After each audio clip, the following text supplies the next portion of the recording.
Welcome to Inside Style. I am your host, George Worrell.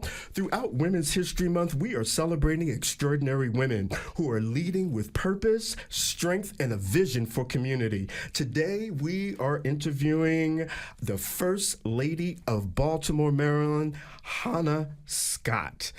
I am so excited to have you here. She is an entrepreneur. She is a family woman. She is raising kids, and she's out in the community and an entrepreneur. She's going to share all of that with us today and talk about how to get it done. Hana Scott, welcome to Inside Style. Thank you for having me. Wow, that was quite an introduction. I was like, you talking about me? It's you see people's bio and you read it, and it's like, wow, how do they get all of that done? How do you do it and still look so stylish and wonderful? So tell me, we know many of the things, and you're going to take us on this journey about being the First Lady and an entrepreneur. How did all of this start for you? Because you're from Baltimore originally, right? I am from Baltimore, yes. I grew up in Northeast Baltimore, went to Baltimore City Public Schools. Mm-hmm. I don't know that I had considered if I would stay in Baltimore after college or come back home. Mm-hmm. But I always knew that I loved the city. And so I did, after I graduated from University of Maryland Eastern Shore, I lived in the DC area for about 10 years. But I always just had this longing to come back home. I could see from afar the renaissance that was happening in Baltimore and all the changes. And so as soon as I had a chance, I moved back home in around 2019. Okay. And I love it. I love the city with my whole heart. And what was the journey there? What did you start doing that brought you back there? A couple of life changes were happening for me. I left a former marriage, and then my dad got terminally ill, and he was in Baltimore, and I was his caregiver. I know a lot of us, we're taking care of our kids and we're taking care of our parents. And so my dad had COPD and stage 4 bladder cancer. And so I was taking him to all of his appointments during the pandemic. I was being super safe. I was, just avoiding all people and avoiding all of my social life and my friends and dating and all of that just to make sure that my dad was good. But I was back home in Baltimore doing that. And I just could see the changes happening. And I just was really excited to be a part of that. And my oldest son, he's 10 now, but at the time I'm just like telling him about things that are happening in the city. We were walking downtown, and there was a picture of Mayor Brandon Scott getting a COVID vaccine, and he had his afro, and I pointed and I said, look, Cerrone, that's my son's name. Look, Cerrone, that's the mayor of Baltimore. He's a young black man. He has long hair, and you're a young black man with long hair, and you don't have to change yourself to do whatever you want to do. And he said, wow, I want to be mayor when I grow up, and I want to meet him. Wow. And as a mom, if your kid said they want to do something you're going to make it happen, right? Right. So long story short, we went to the first ever Charm City Live Festival that was right in front of City Hall. And my son kept saying, are we going to meet the mayor? Are we going to meet the mayor? And I said, this is his event. I'm not sure if he'll be there or not, but maybe we'll see him, maybe not. And at the time, I lived a couple of buildings away from City Hall, so I could literally walk out of my condo building and walk right to City Hall. And we get out there, and the first person we see is Brandon doing an interview. And I said, look, there's a mayor right there. He walked over, and I said, hey, my son wants to be mayor when he grows up. Can you please take a picture with him? My son was like grinning from ear to ear. He was so excited. He took that picture. And my son, he advocates for himself very well. Like, I'm jealous of how much he can advocate for himself. And he said, I want a tour of City Hall. And at the time, his staff was starting to say, oh, well, we're not doing any tours. Maybe you can send an email. And he was like, no, they can come get a tour. They can come in. So Cerrone got a chance to see the inside of City Hall, sit at the mayor's desk, see his office. And later that day, I sent him a DM just thanking him for that experience and, telling him how Cerrone just can't stop talking about it. And Brandon sent over some pictures that his photographer took of us. And then I said, I'd love to, treat you to coffee or something to Right. say thank you. At the time, I didn't know that he didn't drink coffee. And then he left me on red for a week. Okay. He left me on red. And then a week later, he reached back out and said, do you and your son want to come to a Ravens game? And then we went to the Ravens game, and we've been talking every day since. Yep, and here we are. Something that was meant to be. Yes. So how are you able to manage yourself and career, because you're an entrepreneur as well, with your duties as, with kids and a marriage? You said before we started that you and the mayor went out on a date night, and how does that is that something that's instilled? How do people do that? How are you able to manage? I know you have help, but it's instinct. I think when you have a busy life, how are you able to bring all those things that people are happy? So it's still something that I'm learning. And I think one of the big lessons for me is when you think about balance, when you think about having it all, just being realistic. I don't think that there is such thing as really perfecting the balance or really having it all at one time. You have to prioritize. Sometimes there will be times where motherhood is going to take going to be right. Exactly. It's going to be the priority. I had 2 babies back to back. I breastfed both babies. Camden just turned 1 last week, and I just weaned, and so now I feel like I can do a little more than before. But it's important to me that I limit the number of evening weekday events that I commit to, because my oldest son, Cerrone, has activities. He starts track soon. And Charm, my toddler, my 2-year-old, he likes to go to bed at 7:30 every day on schedule. Okay. And I like to be a part of his bedtime routine.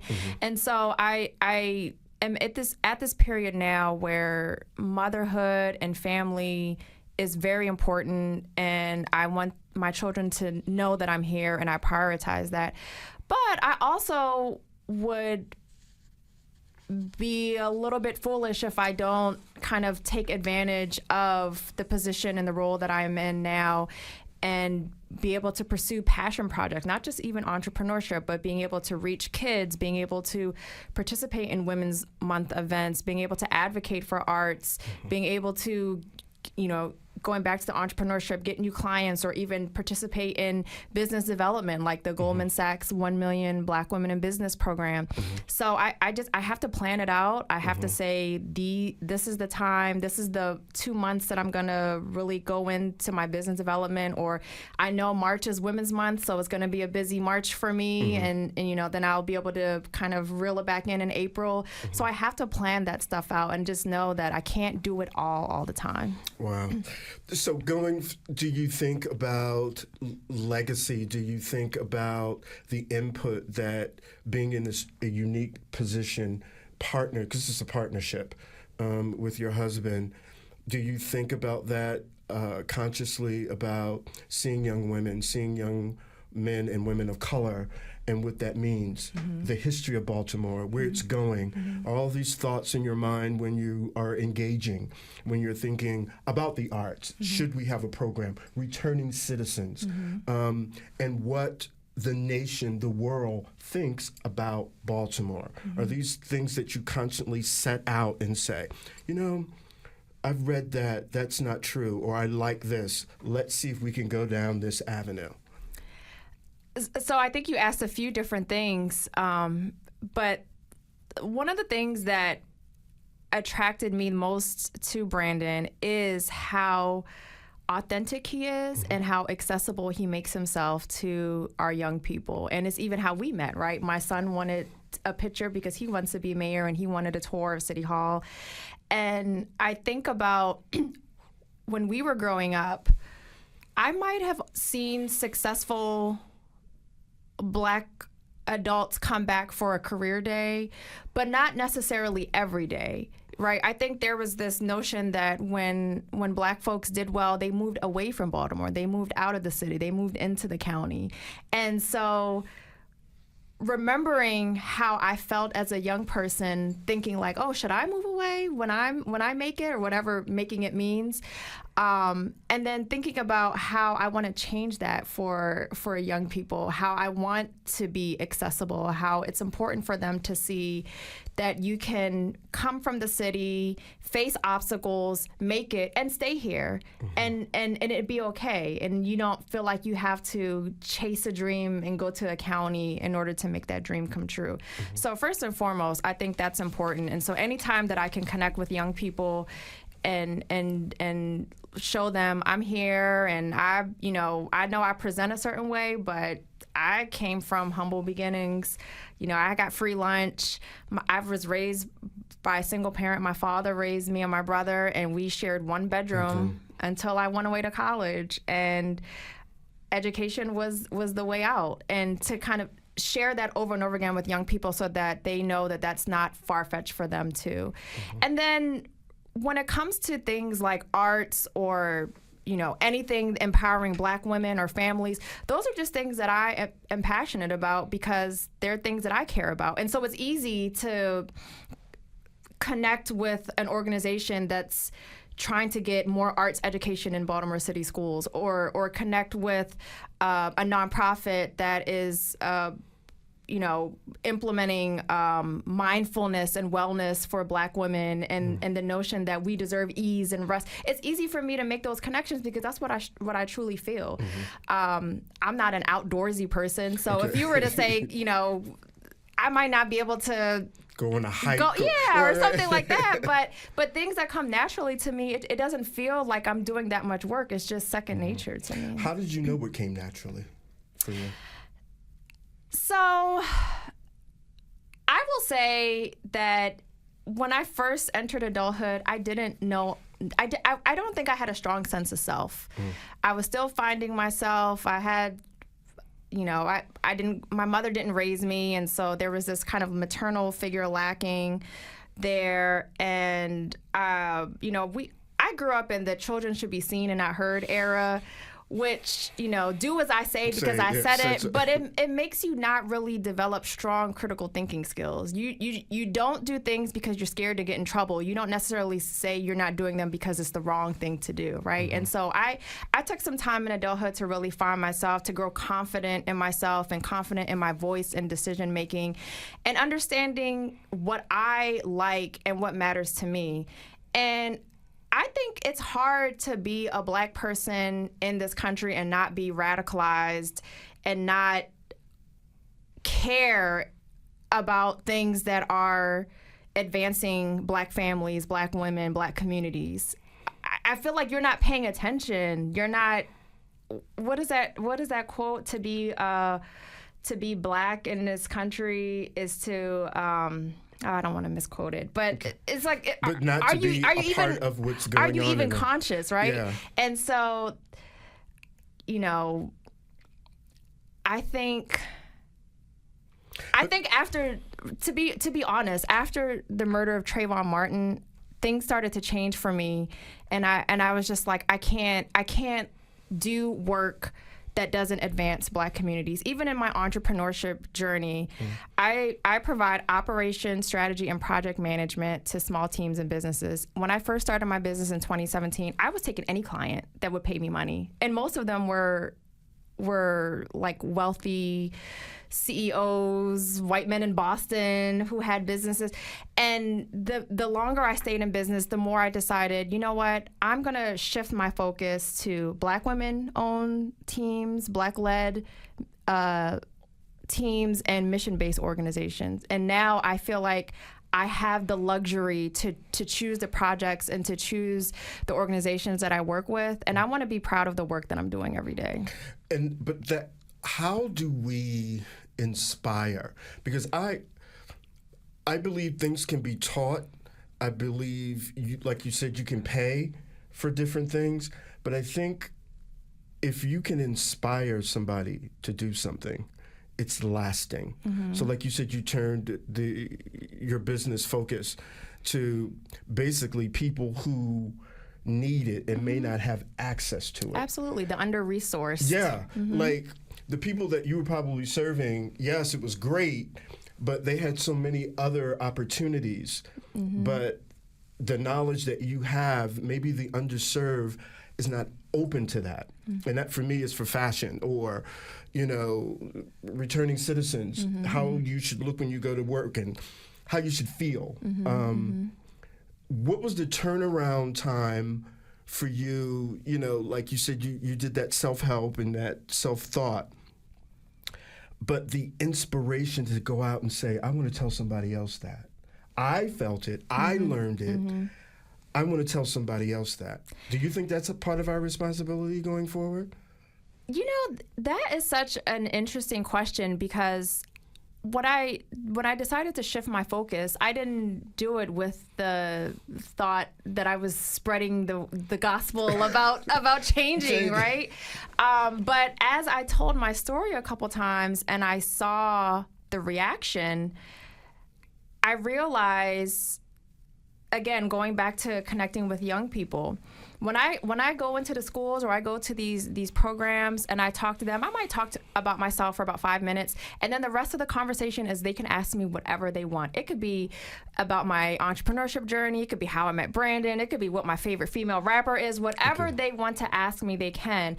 And I think the difference in inspiring people, trying to intentionally inspire people and then just naturally inspiring people is not talking at them, not lecturing at them, not coming with respectability politics or any holier art thou mentality, but just sharing your story as a regular person, being accessible, being relatable, and then the wheels turn for them and say, you know what? I see myself in that person. I can relate. Our stories are similar. Our personalities are similar. I can make a change as well. Instead of saying, you need to do this and then lecturing for 30 minutes at them, they're going to fall asleep, right? And so that doesn't work. Yeah. Let's talk about your personal style, which I think is dynamic and very natural. What's define your personal style for yourself, because you have so many roles: first lady, mother, travel, being young. Oh, thank you for saying young. Yeah. Do you follow trends? Do you know? I always say to my clients, you should know more about your body and your style than the person selling it to you. So from what I'm seeing, it seems like you follow that trend. What are your thoughts about that? And giving the busy person, do you think, young people now are not thinking about that. They don't know about it. They just think, I'm going to just show up. But I think differently. How do you think about it? I also appreciate that question because sometimes people think that style is vain and frivolous. And the funny thing is, when I was growing up, like I said, I was broke, and I used to get teased so much. Either I didn't have the right, like I had a pair of Timberlands from Burlington, but they weren't the right Timberlands, or I had a pair of knockoff Timberlands, and it doesn't have a tree. I remember very vividly in middle school, I had a boyfriend in middle school, which you shouldn't have a boyfriend in middle school, but I did. And he broke up with me in front of the whole bus because he said my shoes were leaning. And I didn't even know what that meant. And I got off the bus and I asked another young boy who I used to hang out with sometimes, and I said, what does that mean that my shoes were leaning? He was like, well, Hana, you've been wearing them shoes like every day, and now they're leaning to the side. And I remember being so hurt about that because that year my dad had lost his job. He got laid off, and his brother, my uncle, bought me and my brother a pair of shoes each for back to school and 2 outfits each for back to school. And for some reason, I chose a pair of Carolina blue and white high top Air Force Ones, but I wore them with everything. And Carolina blue does not go with everything. But I wore them every day to the point that they were leaning, and the boy broke up with me on the bus in front of everybody. And so things like that stuck with me. And I, when I got old enough I started working at 14 with Youth Works in Baltimore, and I worked all throughout high school. And I wanted to always make sure that I was put together and presented, because I remember how awful and embarrassed I felt, and I didn't want to feel like that again, which I know we shouldn't, sticks and stones, and you shouldn't let... But it hurts. But it really hurt, and I remember that story so vividly, and that was in 7th grade, right? And I think from there, I just learned about what looks good on me, what doesn't. I'm only 5'2", but I have a long torso, and I understand my shape and how high-waisted pants, are compliment me because my long torso. And I just start paying attention to how colors and fabrics and things make me feel.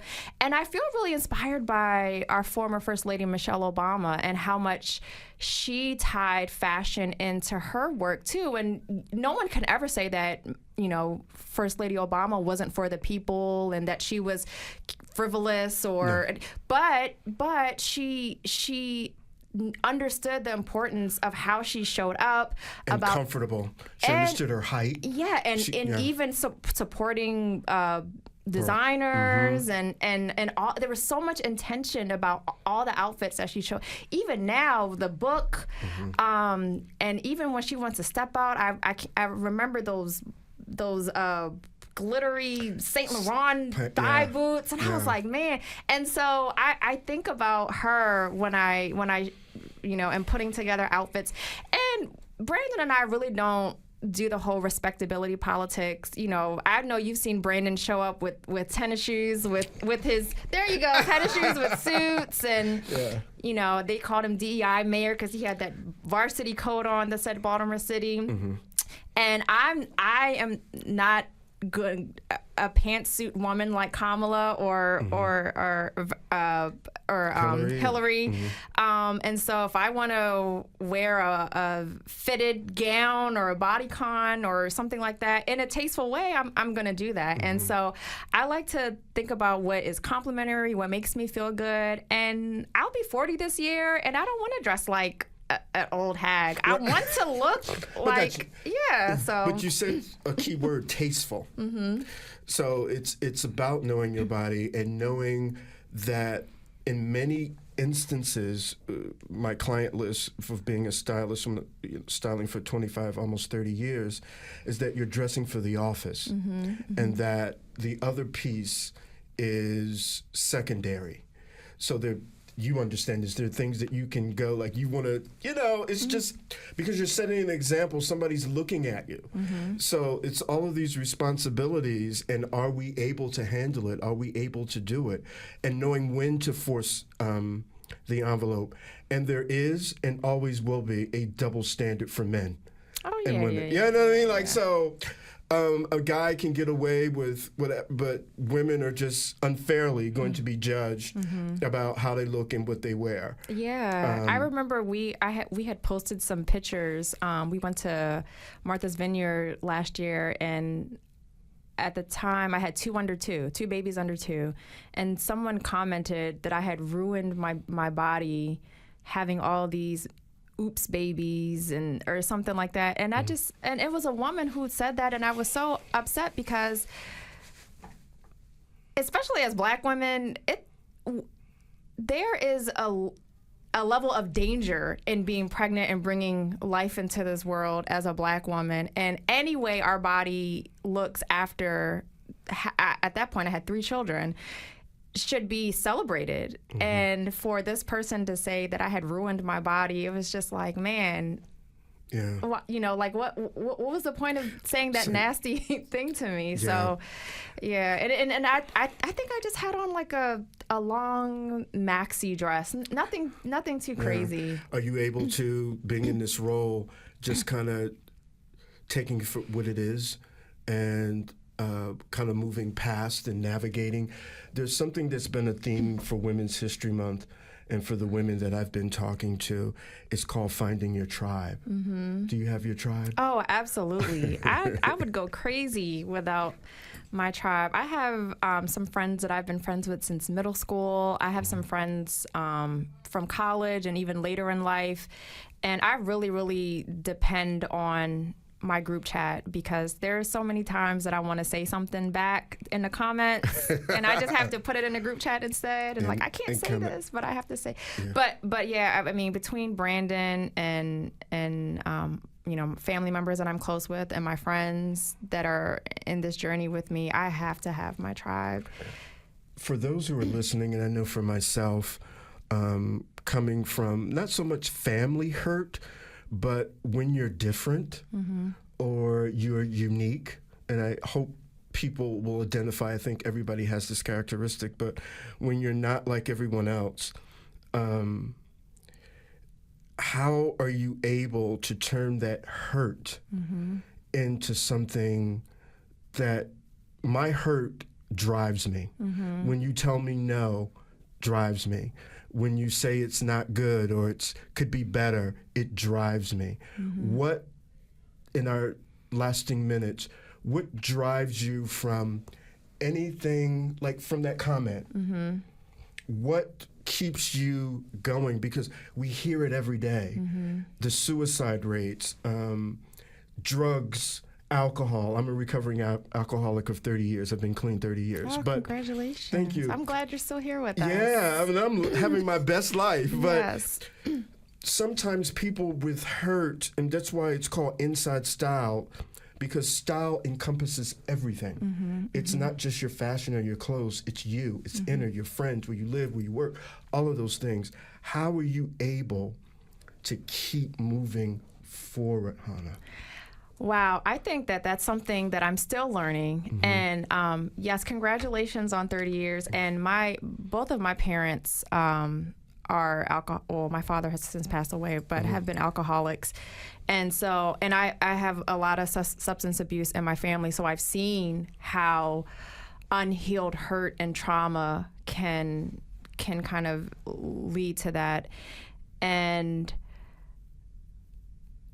I think for me, you know, reading negative things about yourself for years is not a normal human experience. It's not. And so I have to really lean in on my therapist. I see her weekly, a psychiatrist, because I suffered from postpartum depression and the therapy itself wasn't enough. So I did have to rely on medication during that time.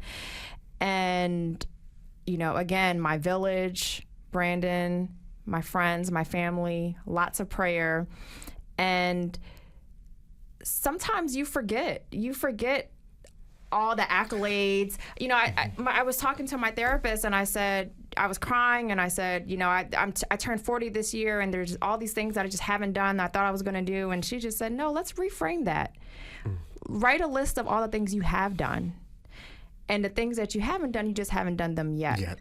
And sometimes you need a therapist, a spouse, a partner, a friend, someone to kind of remind you and put things back into perspective, because it's easy to get lost in your own thoughts in your own head and be negative to yourself. But like I've been telling folks lately, if you talk to your friends with the same negativity that you talk to yourself, you wouldn't have any friends. So you have to have grace for yourself first and foremost. Yes. Tells you everything. The negative. Yes. Oh my God. Yes. It's, you know, all of and that. I can't pretend that I have it all together. I'm still learning. This is still a process for me. But you can't do it alone. You can't do it alone. You need to have your tribe. You need to be prayed up. You need to have supportive people, and you need therapy. How can our audience reach out to you on social media and talk and, you know, see your latest projects? And... Oh, yeah, absolutely. So I'm actually launching a new website, thehanascott.com, and you'll be able to reach out to me directly there.